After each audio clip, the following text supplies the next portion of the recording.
పెందుర్రు గ్రామంలో ఘనంగా శ్రీ సుబ్రహ్మణ్య స్వామి 5వ వార్షికోత్సవ వేడుకలు.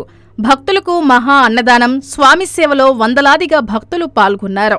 కృష్ణా జిల్లా పెడన నియోజకవర్గం బంటుమిల్లి మండలం పెందుర్రు గ్రామంలో స్వయంభూగా వెలిసిన శ్రీ సుబ్రహ్మణ్య స్వామి 5వ వార్షికోత్సవ వేడుకలు మాస శివరాత్రి పర్వదినం సందర్భంగా శుక్రవారం ఒక్కపాటి అంజిబాబు, మాధురి దంపతులు, వారి చిన్నారులు ప్రియ రంజని, కీర్తి ప్రియలతో కలిసి అత్యంత వైభవంగా నిర్వహించారు. భక్తులకు మహా అన్నదానం కార్యక్రమం కూడా జరిగింది. శ్రీమాన్ అసూరి రంగనాథాచార్యులు చిన్నారి స్వామి ఆధ్వర్యంలో వేద పండితులు పూజా కార్యక్రమం, హోమం నిర్వహించారు.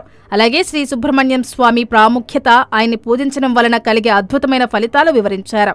శ్రీ సుబ్రహ్మణ్యం స్వామి వారికి ఆలయ నిర్మాణం కోసం దాతలు ముందుకు వచ్చి వారి సహాయ సహకారాలు అందించాలని కోరుకుంటూ మీ టీవీ 27 న్యూస్.